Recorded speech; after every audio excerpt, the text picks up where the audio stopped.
Dogs थाने की हुदूद में माइकोलाची manhole से 4 लाशें मिली। मकतूलीन को कहीं और कत्ल करके मैनहोल में फेंके जाने का शुबा। लाशों की उंगलियों पर चमड़ी ना होने से फिंगरप्रिंट्स हासिल ना हो सके। शहर के किसी थाने में 4 अफराद की गुमशुदगी रिपोर्ट नहीं। मकतूलीन की शनाख्त ताहाल ना हो सकी। पुलिस की कोशिशें जारी हैं। मज़ीद तफसीलात जानते हैं सलमान सलीम से। जो सलमान, आगाह कीजिएगा, ये क्या मामला है? सलमान से राब्ता बहाल करेंगे। आपको बता रहे हैं कि डॉग्स थाने की हुदूद में माइकोलाची मैनहोल से 4 लाशें बरामद हुई हैं। मकतूलीन को कहीं और कत्ल करके मैनहोल में फेंके जाने का शुबा हुआ है। लाशों की उंगलियों पर चमड़ी ना होने से फिंगरप्रिंट्स हासिल ना हो सके। शहर के किसी थाने में 4 अफराद की गुमशुदगी रिपोर्ट नहीं मौसूल हुई। मकतूलीन की शनाख्त ताहाल नहीं हो सकी है और पुलिस की कोशिशें जारी हैं। आपको बताएं, डॉग्स थाने की हुदूद में माइकोलाची मैनहोल से 4 लाशें मिली। मकतूलैन को कहीं और कत्ल करके मैनहोल में फेंके जाने का शुबा। लाशों की उंगलियों पर चमड़ी ना होने से फिंगरप्रिंट्स हासिल ना हो सके। इस हवाले से मज़ीद तफसीलात जानते हैं सलमान सलीम से। जी सलमान, अपडेट कीजिएगा। इस वक्त ईदी सरखानी के बाहर मौजूद हैं और तफ्तीशी पुलिस से हमारी तफसीली बातचीत हुई है। उनकी जानिब से बताया गया है कि जो मकतूलीन हैं इनकी उंगलियों की जो चमड़ी है वो मौजूद नहीं है, जिसकी वजह से फ़िंगरप्रिंट्स लेने में शदीद दुश्वारी का सामना है। फ़िंगरप्रिंट्स नहीं मिल रहे तो यकीनी तौर के ऊपर शनाख्त का अमल भी मुकम्मल नहीं हो रहा है, लेकिन फिर भी पुलिस जो है वो कोशिश कर रही है। साथ ही इस हवाले से पुलिस ज़राए का कहना है कि इन 4 अफराद को किसी और मुकाम के ऊपर कत्ल कर इस मुतासरा मुकाम के ऊपर जो है वो एक मेन होल के अंदर फेंका गया। तमाम तमाम शवाहिद इकट्ठी किए गए हैं, लेकिन जिस जगह के ऊपर ये वारदात हुई है अतराफ़ में कैमरे मौजूद नहीं हैं। मुश्किलात का सामना करना पड़ रहा है तफ्तीशी पुलिस को भी। साथ ही कराची में जितने भी थाना जात हैं तमाम थानों से जो है वो पूछगछ की गई है, तमाम से तफसीली बातचीत की गई है और पता किया गया है कि कहीं किसी थाने में कोई इस तरह की एंट्री मौजूद हो जिसमें 4 अफराद की गुमशुदगी हो, लेकिन अब तक पुलिस इस हवाले से भी तफसीलात मुकम्मल तौर के ऊपर हासिल करने में नाकाम है और वाक़े का मुकदमा भी ताहाल दर्ज नहीं हुआ। डॉग्स थाने की हुदूद है जहाँ पे ये वाक़या रहनुमा हुआ था। 4 मकतूलीन की लाशें इस वक्त सदखाने में मौजूद हैं। उनकी शनाख्त का अमल नहीं हुआ, जिसकी वजह से उनके लवाहिकीन या उनके वारिसीन का भी पता नहीं चल सका है। इस वक्त तक ये 4 लावारिस लाशें हैं। ईदी ज़राए भी अपनी जानिब से कोशिश कर रहे हैं कि जल्द अज जल्द शनाख्त हो ताकि इनके वारिसीन, इनके लवाहिकीन से रब्ता किया जाए। पुलिस भी कोशिश कर रही है कि केस किसी तरीके से किसी एक करवट बैठे, क्योंकि हम ये देखते हैं कि 4 लाशें मिलती हैं, लेकिन ये लाशें किसने फेंकी, कैसे फेंकी, किस वक्त फेंकी, तमाम जो सवाल हैं पुलिस भी इसके जवाब ढूंढने में लगी हुई है, लेकिन अभी तक पुलिस को भी खातिर ख्वाह कोई कामयाबी हासिल नहीं हुई है, जिसकी वजह से पुलिस की जो तफ्तीश है वो आगे नहीं बढ़ रही है। जब तक इनकी शनाख्त अमल में नहीं आती तब तक पुलिस जो है वो पुलिस अभी जो है वो कुछ नहीं कर पा रही है। लेकिन बताया ये जा रहा है पुलिस ज़राए से कि मुमकिन तौर के ऊपर आज रात तक हो सकता है कि इनकी शनाख्त का अमल मुकम्मल हो जाए। केमिकल एग्जामिनेशन के ज़रिए हो सकता है कि इनकी शनाख्त जो इनके फिंगरप्रिंट्स हैं वो लिए जाएँ, क्योंकि ऊपर की चमड़ी मौजूद नहीं है। तो साइंटिफिकली अगर हम बात करते हैं तो केमिकल एग्जामिनेशन के थ्रू पता चल सकता है उनके फिंगरप्रिंट्स के बारे में, और या उनकी डीएनए रिपोर्ट के हवाले से भी हम ये कह सकते हैं कि डीएनए टेस्टिंग भी हो सकती है। अभी तक फैसला जो है वो नहीं किया गया, लेकिन जो हमारे पुलिस ज़राए हैं वो ये बता रहे हैं कि इन 4 अफराद के जो केमिकल एग्जामिनेशन है वो करवाए जाएंगे। पोस्टमार्टम ऑलरेडी हो चुका है, जिसकी रिपोर्ट के अंदर वाज़ेह तौर के ऊपर ये बताया गया है कि इनके ऊपर तशद्दुद किया गया, इनको किसी और मुकाम के ऊपर कत्ल किया गया, इनके सर के ऊपर वजनी चीज़ से वार किए गए, जिसकी वजह से इनकी हलाकत हुई। उसके बाद इनको मेन होल में जो है वो फेंक दिया गया। तकरीबन बताया ये भी जाता है कि 10 से 15 रोज़ पुरानी लाशें हैं, जिसकी वजह से शनाख्त का अमल मुमकिन नहीं हो पा रहा है। जी ठीक है, ताहाल शनाख्त नहीं हो सकी है। सलमान सलीम हमें अपडेट कर रहे थे। सलमान, आपका शुक्रिया।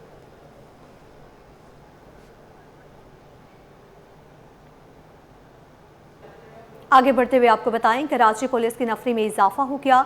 SPEC का इम्तहान पास करने वाले 626 फ्रेश ASIs को मुख्तलिफ अजला में पोस्ट कर दिया गया है। इनमें 490 मर्द और 136 खवातीन एहलकार शामिल हैं। तमाम ASIs की पोस्टिंग के ऑर्डर्स जारी कर दिए गए हैं। इस हवाले से तफसीलात बताएंगे महराज अख्तर। जी महराज।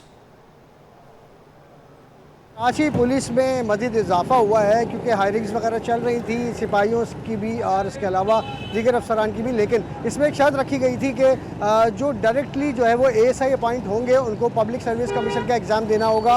और इसमें हुआ यह है कि अब जो सिंध पब्लिक सर्विस कमीशन है उसके एग्ज़ाम पास करने वाले तकरीबन 626 ASIs को जो है वो जो कामयाब हुए उनको तमाम तर उनकी इंक्वायरी के बाद और फिटनेस के बाद जो है वो उनकी खिदमत कराची पुलिस के हवाले कर दी गई हैं। और कराची पुलिस में एडिशनल IG ऑफिस से एक बाकायदा लेटर जारी हुआ है जिसमें उनकी तमाम एहलकारों की लिस्ट भी शामिल है और उसमें उनको शहर के मुख्तलिफ इलाक़ों में मुख्तलिफ अजला में जो है वो पोस्ट कर दिया गया है। इसमें तकरीबन जो पब्लिक सर्विस कमीशन पास करने वाले ASIs हैं इनमें 490 मर्द एहलकार हैं जबकि 136 जो है वो उसमें ख़वातीन एहलकार शामिल हैं जिनमें से एक माइनॉरिटी की हैं। तो इस तरह ये मजमूई तौर पर 626 ख़वातीन और मर्द ASIs हैं जो कि बिल्कुल फ्रेश हैं। उनकी खिदमत कराची पुलिस के हवाले की गई हैं जिनको ईस्ट, वेस्ट और साउथ जोन और मुख्तलिफ अजला में जो है वो फौरी तौर पर जो है वो लगा दिया गया है ताकि वो काम अपना शुरू कर सकें। और इस वक्त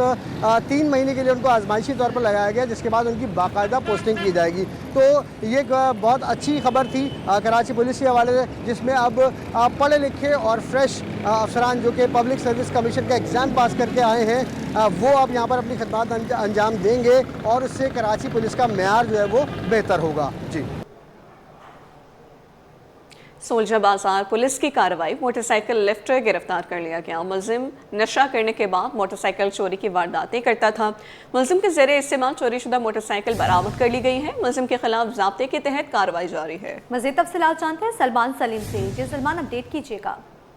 देखिए, बिल्कुल सोल्जर बाजार पुलिस ने कार्रवाई करते हुए मोटरसाइकिल लिफ्टर को गिरफ्तार किया है। मुलजिम नशा करने के बाद मोटरसाइकिल चोरी की वारदातें करता था। गिरफ्तार मुलजिम की शनाख्त जहांगीर के नाम से हुई है जबकि मुलजिम के ज़रिए इस्तेमाल चोरीशुदा मोटरसाइकिल भी बरामद की गई है।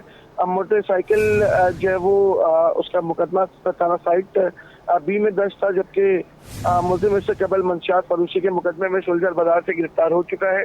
मुलजिम के खिलाफ ज़ाब्ते के तहत कार्रवाई का अमल जारी है। वाक़े का मुकदमा दर्ज किया जा रहा है। जी ठीक है सलमान सलीम, आपका शुक्रिया। इंसदाद दहशतगर्दी अदालत में एयरपोर्ट खुदकुश हमले में दहशतगर्दों की फंडिंग केस की समाअत हुई। अदालत ने दोनों मुल्ज़मान पर फर्द जुर्म आयद कर दी। मुल्ज़मान ने सेहत जुर्म से इनकार कर दिया। मज़ीद तफसीलात जान लेते हैं अपने नुमाइंदे मुमताज़ जमाली से। जी बताइएगा।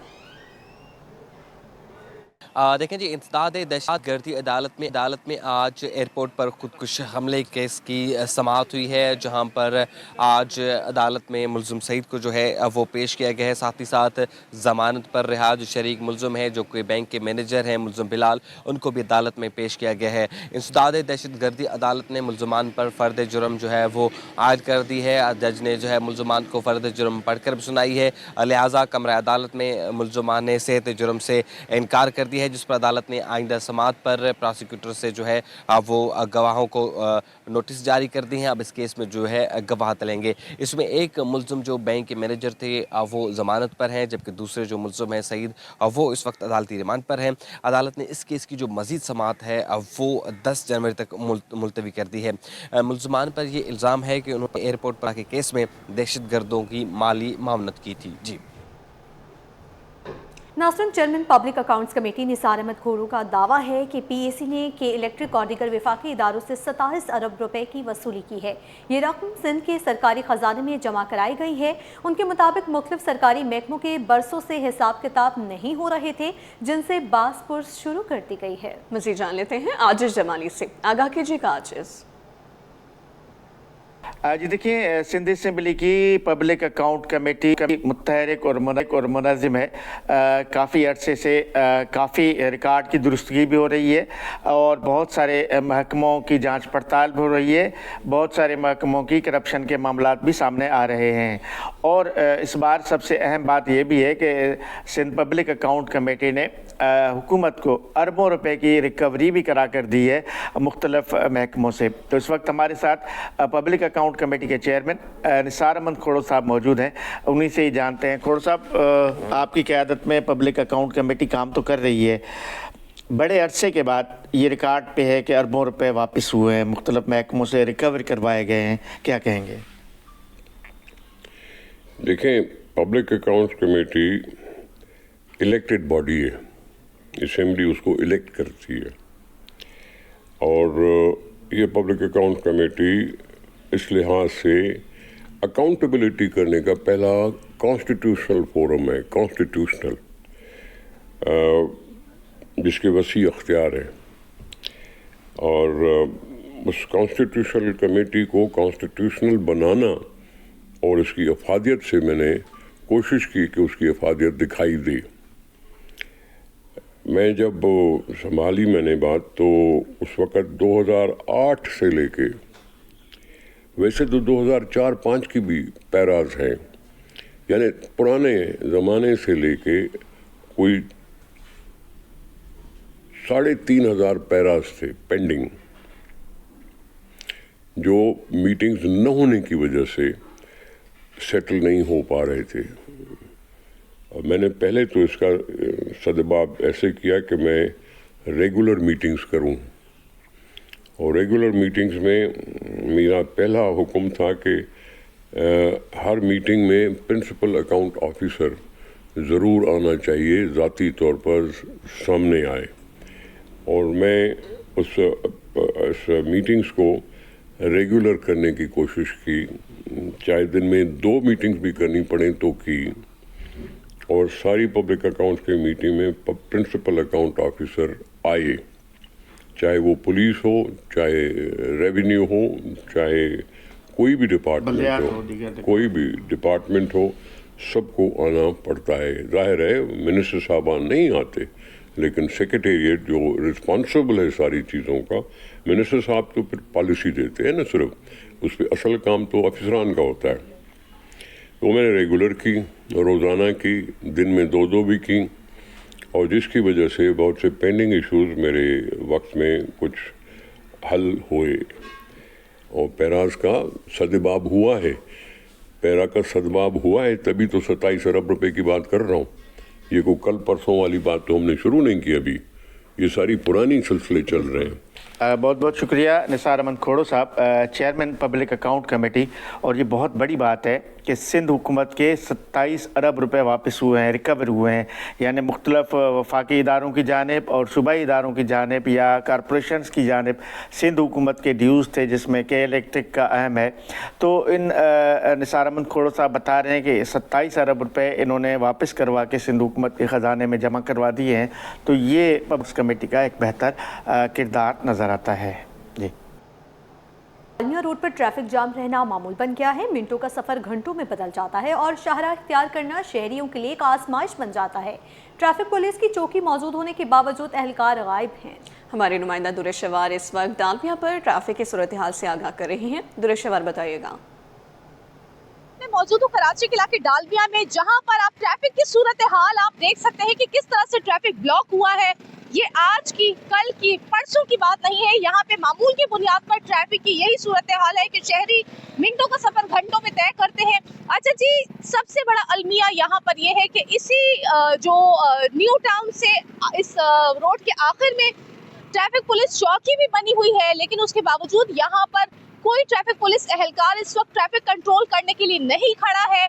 शहरी जो है वो शदीद अजियत में मामूल की बुनियाद पर ये रास्ता अगर इख्तियार करते हैं तो ये शाहराह उनके लिए एक तरह से अजियत का सामान बन जाती है कि वो जो सफ़र 10 मिनट 15 मिनट में तय करते हैं वो सफ़र आधे घंटे का बन जाता है। अच्छा जी, यहाँ पर जो ट्रैफिक की सूरत हाल है ये सिर्फ इस वक्त नहीं होती, जबकि अभी जो है पीक आवर्स भी नहीं है। ये ट्रैफिक की सूरत हाल सुबह से लेकर रात गए तक ट्रैफिक की यही सूरत हाल रहती है, जिसको शहरी मामूल की बुनियाद पर सामना करते हैं। जी रिपोर्ट आपने मुलाहिजा की। यहाँ आपको बताएं, तारिक रोड पर वाक़िया mini zoo Mahmood Ghaznavi park तबाहानी का शिकार है। पार्क में बेंचेस टूट फूट का शिकार और बच्चों के झूले भी नाकारा हो चुके हैं, जबकि जानवरों के पिंजरे भी खाली पड़े हैं। इलाका मकीनों ने पार्क की बहाली का मुतालबा किया है। मज़ीद तफसीलात जानते हैं रिमशा इस्माइल से। रिमशा, आगाह कीजिए।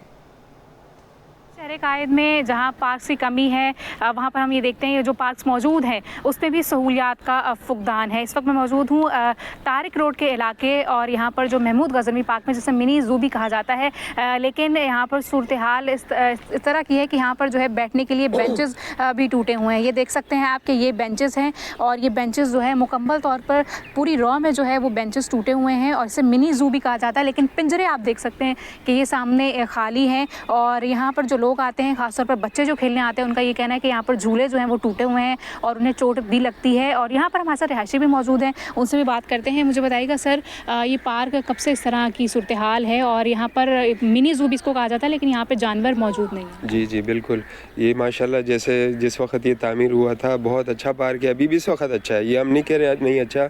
शाम में आप देखेंगे यहाँ पे बहुत सारी फैमिलीज़ आती हैं, बच्चे आते हैं, खेलते हैं, क्योंकि यहाँ पे कराची शहर में आपको पता है कि बच्चों की इंजॉयमेंट के लिए जगहें बहुत कम हैं। तो जो छोटी मोटी जगहें मौजूद हैं तो लोग आते हैं। फिर ये फैमिली पार्क है और रिहायशी लोग यहाँ मौजूद हैं, आते हैं।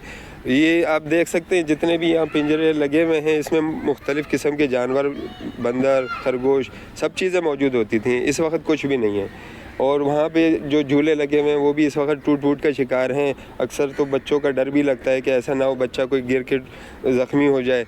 तो हमारी हुकाम बाला से बस ये दरख्वास्त है कि, और माशाल्लाह बहुत अच्छा है पार्क, साफ़ सुथरा है, सब कुछ है।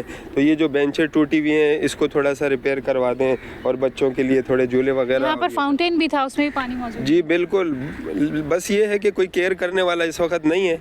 सिर्फ एक आध माली अगर है तो वो सिर्फ ये ग्रास को पानी वानी देता है, बस इसके अलावा और कुछ भी नहीं है।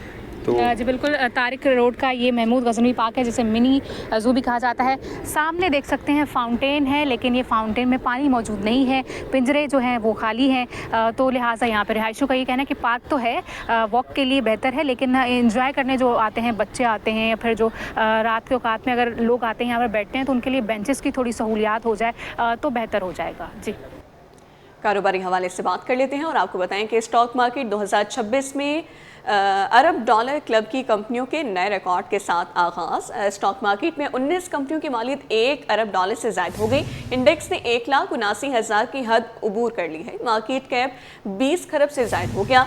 पाकिस्तान की 19 कंपनियां 1 अरब डॉलर से ज़ायद मार्केट वैल्यू की हामिल। UBL 4 अरब डॉलर से ज़ायद। OGDCG भी अरब डॉलर का क्लब में शामिल है। मज़ीद जानते हैं ब्यूरो चीफ अशरफ खान से। जी अशरफ, इस हवाले से अपडेट कीजिएगा। मुल्क की मईशत के लिए अच्छी खबर आई है कि नया साल और नए रिकॉर्ड बन रहे हैं। पाकिस्तान स्टॉक एक्सचेंज में मजीद 1 अरब डॉलर मालियत की कंपनियों में इजाफा हो गया है। और माशी माहिर मोहम्मद सोहेल ने ये बयान दिया है, जिसमें कहा है कि 2026 का आगाज पाकिस्तान स्टॉक एक्सचेंज में जारी तेजी के रुझान के साथ हुआ है। और कहा है कि माशी माहिर ने यह भी कहा है कि रिकॉर्ड पर अहम बयान दिया है, जिसमें 100 इंडेक्स 1,79,000 की हद अबूर कर चुका है और मार्केट कैपिटलाइजेशन 20 खरब रुपए से तजावज कर गई है। और मार्केट कैपिटलाइजेशन अमरीकी डॉलर में देखा जाए तो तकरीबन 72 अरब डॉलर की रिकॉर्ड सतह पर पहुंच गया। इस रैली की सबसे नुमाया खुसूसियात में 1 अरब डॉलर का क्लब का तेजी से फैलाव है। मोहम्मद सोहेल का कहना है कि पाकिस्तान की अब 19 कंपनियां 1 अरब डॉलर से ज्यादा मार्केट वैल्यू रखती हैं, जबकि साल 2023 में पाकिस्तान की सिर्फ 3 कंपनियां 1 अरब डॉलर की वैल्यू रखती थी और पाकिस्तान की 7 कंपनियां अब 2 अरब डॉलर से ज्यादा के ग्रुप में शामिल हैं, जबकि 3 साल पहले ये तादाद 0 थी, जिसमें UBL अपनी शानदार तेजी बरकरार रखते हुए अब 4 अरब डॉलर से ज्यादा वैल्यू पर पहुंच चुका है। सबसे अहम बात है कि OGDC कंपनियों के सब में शामिल हो गया है और यहाँ पे क्या है, मजबूत माइक्रो इकोनॉमिक बुनियादों अहम शोबों में उमदा आमदनी के रुझान की अक्कासी करता है, जिसकी वजह से सरमायाकारी भी बढ़ रही है और मार्केट कैपिटलाइजेशन भी बढ़ रही है। ठीक है, स्टॉक मार्केट में तेजी का रुझान बरकरार है। अशरफ खान हमें अपडेट कर रहे थे। अशरफ, आपका शुक्रिया, साथ ही रहिएगा। बुलेटिन में बात करेंगे सोने की कीमत के हवाले से। सोने और चांदी की कीमत में फिर कमी। 1 तोला सोना 4,700 रुपये सस्ता होकर 4,55,562 रुपए का हो गया। आलमी मार्केट में सोना $47 सस्ता, कीमत में $4,332 फी औंस तक कमी। इस हवाले से मजीद तफसीलात जान लेते हैं। ब्यूरो चीफ अशरफ खान हमारे साथ ही मौजूद हैं, अपडेट कीजिएगा। आलमी बाजार में जो है सोने की कीमतों में उतार चढ़ाव का रुझान है। एक दिन तेजी होती है तो दूसरे दिन मंदी हो जाती है। और यहाँ पे ऑल पाकिस्तान जेम ज्वेलर्स के मुताबिक आलमी मार्केट में सोना $47 सस्ता होकर $4,332 फी औंस तक गिर गया है। इस कमी का असर मुकामी सराफा बाजार में भी हुआ, जिससे 1 तोला सोना $4,700 रुपए सस्ता होकर $4,55,562 रुपए तक गिर गया है। और 10 ग्राम सोना $4,030 रुपए कमी के बाद $3,90,570 रुपए पर आ गया। जबकि 1 तोला चांदी देखा जाए एक दिन में 106 रुपए कमी के बाद जो है 7,756 रुपए पर आ गई है। ठीक है, bureau chief Ashraf Khan update कर रहे थे, आपका शुक्रिया।